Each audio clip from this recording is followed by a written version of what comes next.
So Neil, we're back again for another interview. So lovely to be speaking with you again. So, okay, listen, I know that you've been really, really busy lately, and as well as launching your new academy, you also produced two of them, new online learning programs. Can you tell me some more about them, please? Yeah, by all means. The first one's social work finishing school is an idea that struck me because over a number of years, I'd done a lot of work for various local authorities as part of a newly qualified social worker scheme. So I was at one point going around the country working with local authorities, training newly qualified social workers. And what I was aware of was huge anxiety about making that transition from being a student to being a fully fledged social worker. I I was being a guest speaker at various universities from time to time and finding similar anxieties amongst particularly final year students, where that tipping point, as it were, from being a student into being a qualified worker was on the horizon and creating a lot of anxiety. So I found myself doing two things. One was offering a lot of reassurance and trying to say to people, it's not as bad as you making out. But the other thing I was doing was giving people sort of helpful guidance on how to use ideas in practice. And so from that, I developed the idea that as I do a lot less face-to-face work these days, I don't do travel around the country anywhere near as much as I used to. I'm more online based these days. Then perhaps what I need is a program, an online program that helps to make that transition. And as I was developing it, what I realized was that there are a lot of experienced social workers who could benefit from hearing what I had to say, because I was conscious that a lot of really busy, pressurized, experienced social workers, it's very easy for them to lose touch, to sort of forget what social work is all about, in a sense, to lose sight of their roots. And when I've met some of these people, like on training courses or at conferences and so on, they've always told me that talking to me about these issues has re-energized them. It's helped them to revisit their roots. And I thought, well, this program could do that too. So that's what I did. I put that together. It's what I call a program of five, so that there's 5 modules with video-based learning materials that I've produced. There's 5 worksheets to help people integrate the theory and the practice. And people have the opportunity to ask me 5 questions about their own learning needs.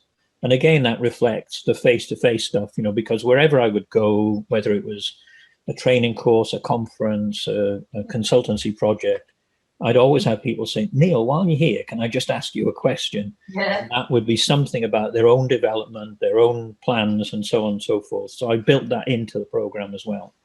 Excellent. So that's the social work finishing school. The surviving social work program is a much fuller program. It's designed to last 6 months, and it involves video materials again. There's various written materials, there's audio materials as well, and there's also ongoing interaction with myself. So that whereas social work finishing school is, there are 5 questions people can ask me.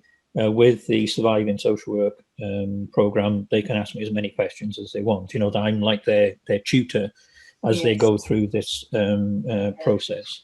And it's been designed specifically for those people who are very many these days, those people who are really struggling with all the pressures of work. Wherever I go, whatever I do, I'm getting more and more people telling me just how difficult working life is for a variety of reasons. And as I keep saying, look, in the current circumstances, there is no shame in struggling with these issues. Anybody could struggle with these issues.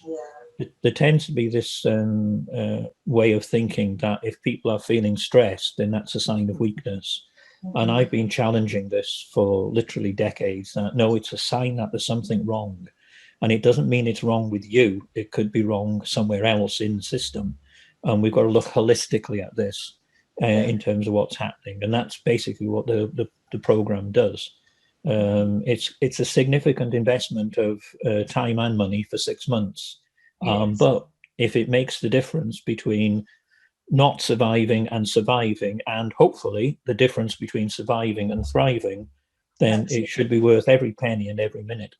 Yes, So that's I it. absolutely love that, Neil, because there's so many things that you said there that I just want to pick up on. You spoke about the fact that, it not being a sign of weakness if you're struggling. Literally every social worker that I speak to, I'm having to have some element of a conversation with them about self-care. I've actually had to recommend to two, one this week and one last week, that actually I think you need to actually be taking some time off. And I've spoken to them about how they can integrate into their month, taking regular time off from work so that they can just collect themselves and manage. And I think you're right. There's something to be said about investment and value in themselves if they're going to take on a program. I mean, similar to yourself, my social workers Launch of Freedom program is a 6-month program as well. And again, it's an investment. It's an investment of time, or albeit minimal time. When you think about it, maybe 2.5 hours to 3 hours a week is nothing really to invest towards a future that is going to give you more flexibility, freedom. And I definitely think that for your program, where they're going to have better tools and a community around them that's going to be like-minded to help them think about managing, and not just managing and coping, but like you said, thriving within their practice right now, I think is key, and it's important. And I think it's a no-brainer in terms of investment. But you and I know that it's about mindset, right? It's about mindset and social workers valuing themselves. So I love that you've got these two programs that sound really amazing. I really like the idea of a finishing school. I know that a lot of people find it difficult to make the transition from students to being a full social worker. And I get a lot of actually newly qualified social workers DMing me, asking me questions, and sometimes I'm giving them advice, and they're really thankful for that. So I think it's a good idea that you're offering this program also to experienced workers and managers who want a refresher, because like you said, we can be practicing for a long time, even on the front line, and become de-skilled and feel de-skilled. And so a program like this is actually going to enhance and, I guess, put them in a place where they're almost like retraining. It's like a refresher. It's retraining from the degree that they've done, or for those that did their practice when it was the Setsua, when that was the qualification, or those donkeys years ago. It's a great refresher without having to do like a 3-year degree. And so I think it's amazing. So what about the other programs? What are they about? Well, I've got a range of e-learning courses that are on offer, and I managed to keep them at reasonable prices because, as you may be aware, some online courses are ridiculously expensive. But I mean, basically, where I'm coming from is the idea of self-directed learning, because it's something I've been aware of and been promoting for many years. If you think about it, the dominant approach to learning in our society, and sadly in most societies, is a passive approach to learning, so that there are people who make decisions. There are lecturers, tutors, trainers, staff development officers, and so on, who are basically seen to be in charge of learning, that other people will decide what we need to learn, how we learn it, when we learn it, and so on and so forth. And that's fine up to a point, because there are some excellent people in the education and training worlds, and some people doing a fantastic job. But the whole system tends to encourage a passive approach to learning. And what I mean by that is people thinking that it's up to somebody else to decide what I need to learn or how I learn it. So what I've been trying to promote for a long time now is this idea of self-directed learning, because that's the most effective form of learning, is when you decide for yourself. Mm-hmm. I think I need to learn X, Y, and Z. And for me, this is the best way of learning. This is what I find most effective. And importantly, these are the people who can help me with that learning. It's not something you have to do on your own.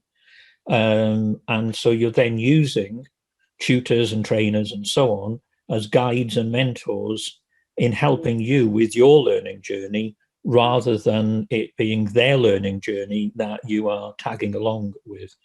If that makes sense. Yes, that does. I that resonates with me also, because the one things that I always tell my mentees, there are 3 ways in which you can work with me, and I tell them 3 ways so they get to decide which is the best course for them based on where they are. And so I think what you're talking about is like spot on. I think they need to take that responsibility and ownership, because there comes the accountability as well for learning and their progress. And it needs to be a 2-way street. Like, you can offer them everything that they need, but they've got to meet you at that halfway and take on the learning, right? So I love that you provide that, and you structured it in that way. That's really helpful, and I can see how beneficial that's going to be, and the positive difference that will make. So will you be expecting practitioners to pay for themselves, or should employers be offering this program when they see that it's needed? Well, I think in terms of the Surviving Social Work program in particular, that's something that it could be either, really, that people may think that this is about my career, it's about my future, it's about my quality of life, it's about what I regard as making a success of my career. So they may be prepared to pay the fees themselves. But also, I'm anticipating that there will be employers who are conscious of a high turnover of staff, who will want to pay for this program for at least some of their staff, just to cut down on the churn, as they call it, the turnover of staff, because that's really expensive. Any organization will find that it's a huge cost to constantly being, advertising vacancies, shortlisting, interviewing, appointing, inducting, only for to have to do it again very soon because people are not staying. And one of the reasons people are not staying, of course, is that it's too stressful. They've been put under too much pressure and not given enough support and guidance on how to cope with pressure. And that's, in a sense, is a key part of what this program is all about. So, in terms of your question, I think that I anticipate there will be individuals who will be quite happy to pay this and think it's worth every penny and every minute. But others maybe are being seconded, as it were, by their employers, who are trying to reduce the pressures on staff. They are trying to reduce turnover of staff. It's part of their health and well-being strategy. So it'll be interesting to see how things develop now. Interesting, very interesting. That'd be good. And were you, between the 2 programs, I can see that you're going to have to work, you're going to have your work cut out, but should they make sorry, I may have to cut that bit, sorry. I'm just rereading the question.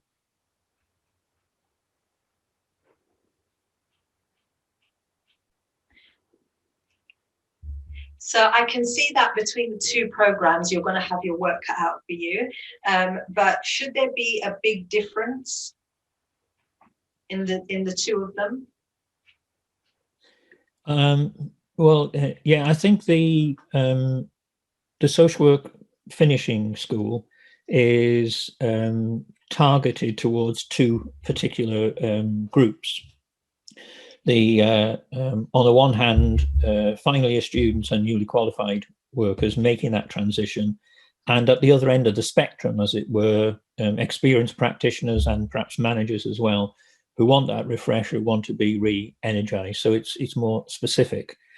The surviving social work one is different in the sense that it's for anybody at any stage in their career. You know, if they are right at the beginning of their journey, or if they are just wanting to see out their last few years before they retire, in a sense, then anywhere along that pathway, as it were, this program could be of value to them.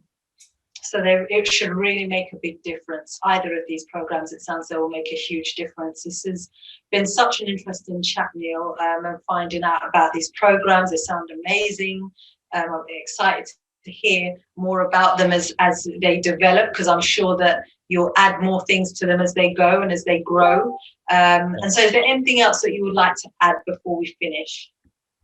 No, only to say that, like your good self, I'm very active on social media. So if people want to connect with me, I welcome that. I'm on Facebook, LinkedIn, Twitter, and YouTube.